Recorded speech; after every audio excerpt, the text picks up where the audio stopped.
Naam, karibu sana ndugu zangu ambao mko nasikiliza matangazo yetu kutoka Baraka One TV. Ni ndugu yenu hapa the one and only town DJP baba la baba mzee wangu Asuma Rajab Wakili Kabonga. Tuko siku ya Jumamosi ya tarehe 29 mwezi ni wa 11 mwaka ni 2025 na majira yetu ni saa 6. Tutazungumza kuhusiana na Rais Felix alivyokuwa maeneo ya Serbia. Huko alizungumza jambo ambalo lilikuna sana, kusema kwamba licha ya makubaliano ambayo yatafanyika Washington, lakini hakutakuwa kuna mixage pamoja na brassage dhidi ya M23. Kwa maana hiyo kwamba Selogise alisema na kwa muonekano kwamba M23 haitaingia mujeshi la FRDC. Hizi ni kauli za rais wakati yuko huko maeneo ya Serbia. Na pia Nanga hapa juzi alizungumzia kuhusiana na federalisme ikiwa kwa maana kwamba ya kutaka kugawa Kongo iwe nchi ndani ya nchi nyingine. Nafikiri swala linaloweka huku Kagame pia akililia kupewa haki yake ili aweze kuachia maeneo ambayo yanamilikiwa na Alliance Fleuve Congo M23 pamoja na RDF. Unajua Kagame alikuwa iko na kataa kwamba yeye haiko ndani ya DRC na wala hausiki na yale yote ambayo yako yanafanyika nchini Jamhuri ya Kidemokrasia ya Kongo. Haya, kwa upande huo pia anakuja kudai kwamba ili kuweza kufungua airport ya Goma inabidi serikali kisituzungumza jana, serikali ya Kinshasa iweze kuzungumza na wale ambao wanamiliki, kwa sababu hayo maeneo yanamilikiwa na watu. Kwa hiyo haiwezi kuja tu. Na tunajiuliza kwamba Kagame iko interesse na situation ya Kongo, wakati zamani mwanzo hapa alikuwa kuna kataa kwamba yeye hausiki na yote ambayo yako yanaendelea DRC. Haya mambo ni muhimu sana. Nanga kuzungumza masuala ya federalisme federalisme ndani ya kitu ndani ya kitu. So hii ni kitu ambacho M23 Alliance Fleuve Congo wako wanaenda wanachange malangage, wako wanabadilika, na hiyo ni kulingana na strategia ambazo ziko zinachezewa na serikali, kwamba wanajikuta leo wanasema hiki, kesho wanasema hivi. Ukimsikiza Nanga discours yake za mwanzo Nanga hakuwahi kuzungumzia masuala ya balkanisation, lakini analeta kwa kujaribu kudanganya kwamba la République démocratique du Congo sera appelée la République fédérale du Congo. Ushasikia? Ndio gisi Nanga alisema hivi, haitakuwa RDC, itakuwa RFC, donc la République fédérale du Congo. Ndio mawazo ya Corneille Nanga. Sasa hizi kauli zake zimefanya kuweza kugombana na baadhi ya watu ambao waliwazia kwamba kwenda kujiunga kwa AFC watakuwa na lengo la kuangusha serikali ili waunde serikali ile ya Amaboko. Unaona? Serikali ya Amaboko ni serikali ya mkate, ya nusu mkate, lakini wanakuta mambo yanabadilika mpaka unajiuliza sasa, kama mambo yanabadilikia hivi tutakwenda wapi? Kwa hiyo tutajadili haya mambo kwa mapana makubwa. Ili swala la Felix kukataa kufanya mixage, tutakuwa tuna point mbili kubwa hapa, ni kujua inconvénient pamoja na avantage. Wakati rais anasema kwamba hatutakubali kufanya mixage na M23, je, hii itasaidia signature ya Washington itafanyika baada ya yeye kukataa kwamba hakuna mixage, ama haitafanyika na madhara yake yatakuwa yako upande upi? Na je, Rais Felix kukataa kwamba hatafanya mixage kuingiza M23 ndani ya serikali, je, M23 watakubali ama nini kitakuja kutokea? So tutajaribu kubalance hapa ili tuweze kupata uhakika wa kile ambacho kitakuwa kiko kinaendelea, na moja kwa moja tutamsikiliza ndugu yetu Ahmad ili pia tuweze kugusia hili swala kwa pamoja, na nafikiri mambo yote yatakuwa yako kadiri jinsi yanavyostahili yaweze kwenda. So karibuni sana, na ili kupata matangazo yetu tafadhali like pia subscribe Baraka One TV. Usahau kama tuko Facebook pamoja na TikTok, una like pia na follow page yetu, na hivyo utakuwa mtu wa kwanza kuwa unapata haya matangazo kila wakati. Mimi ni ndugu yako the one and only town DJP, baba la baba, mzee wa Ngwasuma.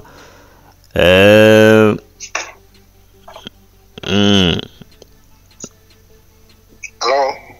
Yes, daktari, karibu bwana. Niambie vipi, kwema? No, huku ni sawa. Huku ni sawa kabisa, labda tunakusikiliza. Habari gani za kule? Huku kwema. Hapo salama, mimi nakusikia. Unasikia vizuri? Tuko sawa. Kuna jambo ambalo limetokea Lubumbashi. Kuna container mbili za vifaa vya kijeshi vimeweza kuungua, na hili swala limeweza kuleta panic sana kwa raia. Na kuna tetesi ambazo zinasemekana kwamba Lubumbashi pia, maeneo ya Kolwezi na Lubumbashi yenyewe, kuna vikosi vipya vya uasi ambavyo viko vinatarajiwa kuzaliwa.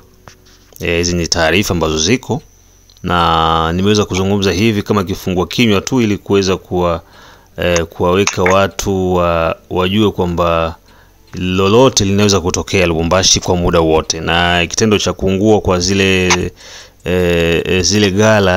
ile gala ya silaha pamoja na risasi ina maana moja kubwa. Eddie Kapend ameweza kusikitishwa na hivyo vitendo na kusema yeyote ambaye alihusika na ambaye atabainika kwamba alihusika na huo wine, basi cha moto atakiona. So kikubwa hapa ni kuwatia nguvu tu watoto wa Lubumbashi kwamba watulie na waache panic, na wawe makini sana kuweza kuwachota vidole yeyote ambaye wanamuona kwamba haiko vizuri. Eske unajua kwamba Bakongole ni wagumu sana kuchunguzana kwamba huyu jamaa alikuja, alitokea wapi, mbona hatumjui, aeleweki. Inakuwa ni ngumu sana. Sijui hapa tatizo linakuwa ni nini sana. Ni ile ubize, kila mtu kubize, ama ni kutokuwa na kutokujua nini maana ya uzalendo? Moja, kwanza kwa shukuru kwanza kunipa na muda wa kuongea. Moja, kwanza taarifa hiyo ya kusema bwana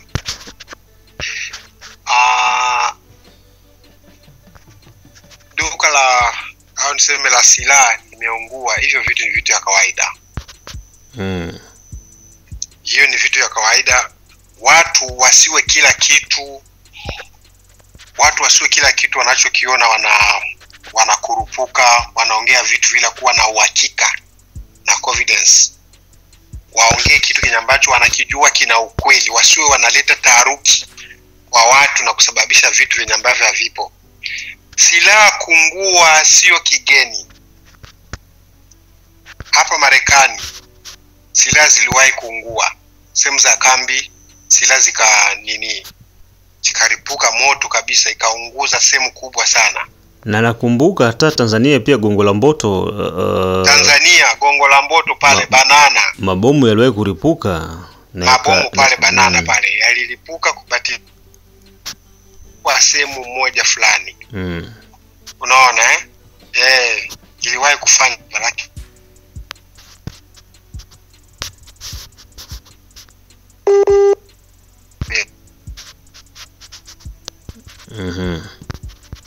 Vitu hivi ni vitu ya kawaida, sio Kongo tu.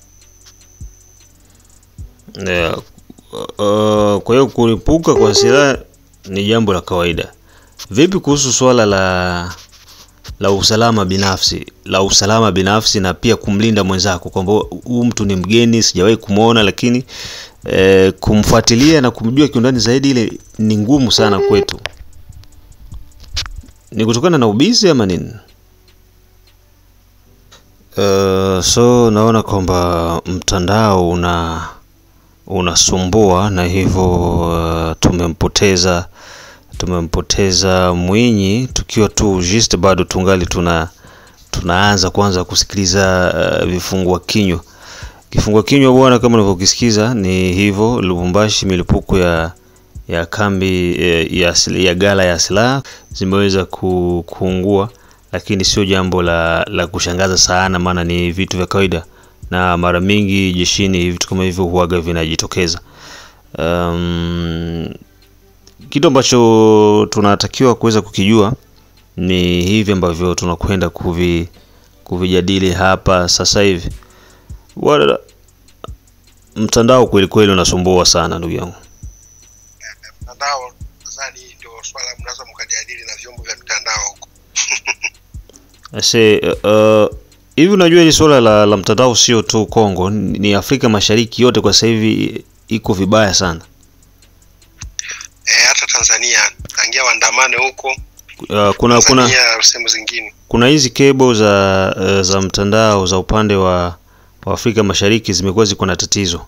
Sasa nilikuwa nazungumzia kile kitendo cha sisi wa Kongomani kutokufuatilia mtu mwingine kwamba huyu ni mgeni amekuja tumchunguze kimya kimya, yani kale kaulinzi binafsi inakuwa ni ngumu sana. Hii kutokana na kwamba tuko busy, kila mtu yuko busy na mambo yake, ama ni kutokujua maana ya ulinzi binafsi na ulinzi wa taifa pia?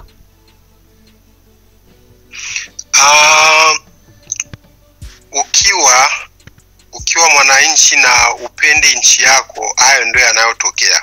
Hakuna nchi duniani inayotokea kama nchi ya Kongo. Haipo.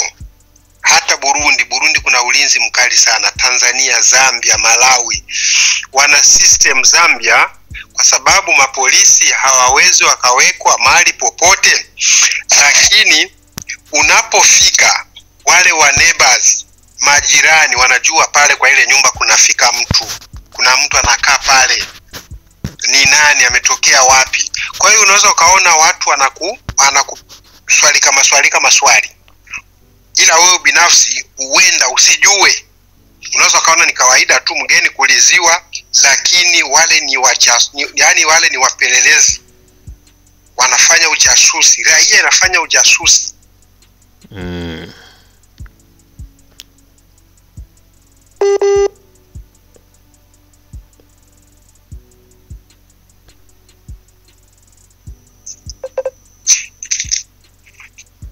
Wanaosababisha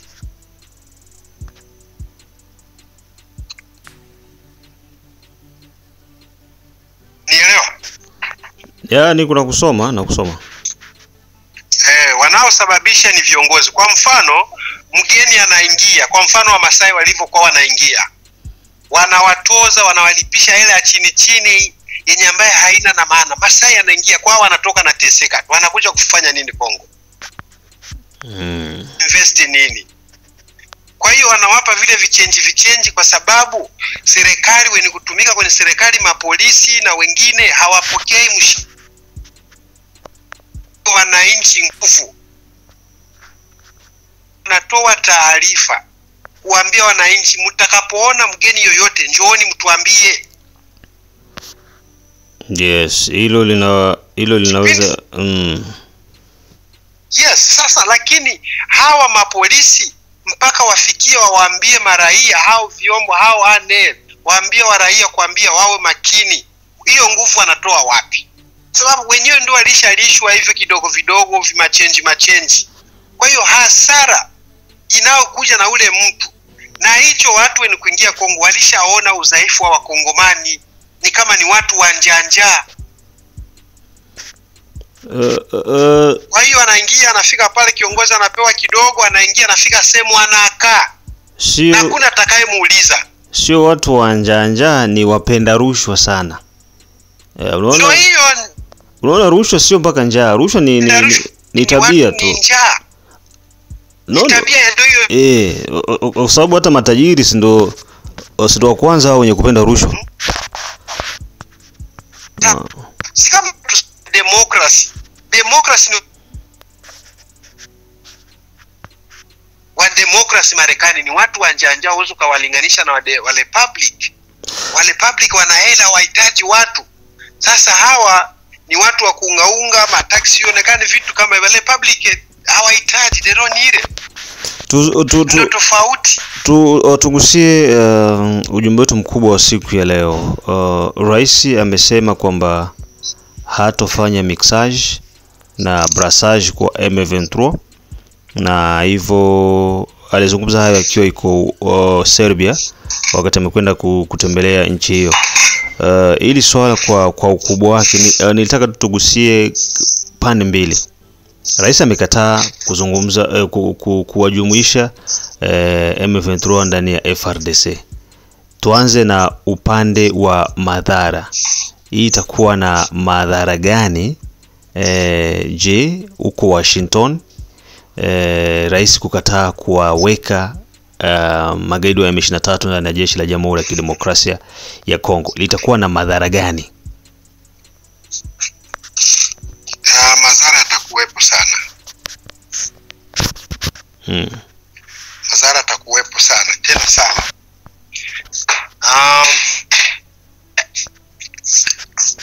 Kwa moja au mbili tunaweza tukasema ni vizuri asiwaweke hawa 23. Kwa moja au mbili tunaweza tukasema kama asiwaweke hawa 23. Lakini swali ni moja, anachoongea rais, sababu kuna watu wawili, kuna ule rais tunamuona Rais Tshisekedi na mwingine Rais Tshisekedi wa ndani. Asiwe anatuaminisha sisi raia tuingie kichwa na kusema rais wetu amekataa, hakutakuwa mix, hakutakuwa kuchangana. Lakini huku kiundani ndani alafu anaonesha udhaifu. Sababu ni hivi, yani kuendelea kwa Rais Tshisekedi niki, ukiangalia sana rais mwenyewe Tshisekedi hana msimamo, ila hanaogopa Wakongomani, msimamo wa Kongomani. Yeye kama yeye hana na ile decision, ila anachoogopa tu ni msimamo wa Kongomani na wale wenye ambao anaotumika nao. Sababu ukiangalia matatizo ni kupitia Wakongomani, ndio matatizo makubwa kuliko wale wenye kula hela. Wale wanamuka huku vila watu hawafunge hata mataiga wavae yani muda hawana. Watu wanafikiria usalama wao. Sasa ni mujibu wake yeye kujitahidi kila anachongea kiwe kinatoka ndani ya moyo. Sababu alituambia vitu vyote anavyotuambia, hakuna kimoja kenye ambacho anatekeleza. Kwa hiyo tuseme kwamba kwa upande wa madhara ni kwamba kukataa kwake kutaleta madhara. No, kukataa kwake hakuna, lakini akiwa na decision ile anakataa haiwezekani. Na unapokataa kuna kuja swali 20. Kama unakataa ni nini kifanyike? Sababu anakataa waskari hawatakuwa mixi, hawatachangwa, lakini hawa wanaendelea kujikabulia kipande. Haya, tugusie kwa upande wa M23. Je, watakubali kusaini ili wali wameambiwa kwamba hawataingizwa ndani ya jeshi?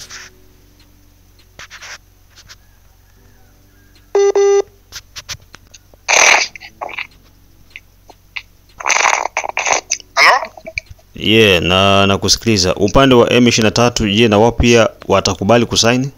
Wa M23 tuliwahi kuongea Tshisekedi aongee na mwenye umbwa. Anaongea na jana Kagame au kama juzi. Kagame alisema kama, ijapokuwa ni Kiingereza kenye ulisema ni English broken, I am not going to give them Goma back. For Bukavu, I can forgive. If you want me to open the airport, you have to follow. What is the kind of rules Kagame? Hiyo ni sheria gani Kagame anataka aje tuambie ya kwenda kuleta kwa nyumba ya mtu mwingine? Is no make sense. Is no make sense. If there is something Kagame you have issue. mtandao kiukweli unasumbua sana.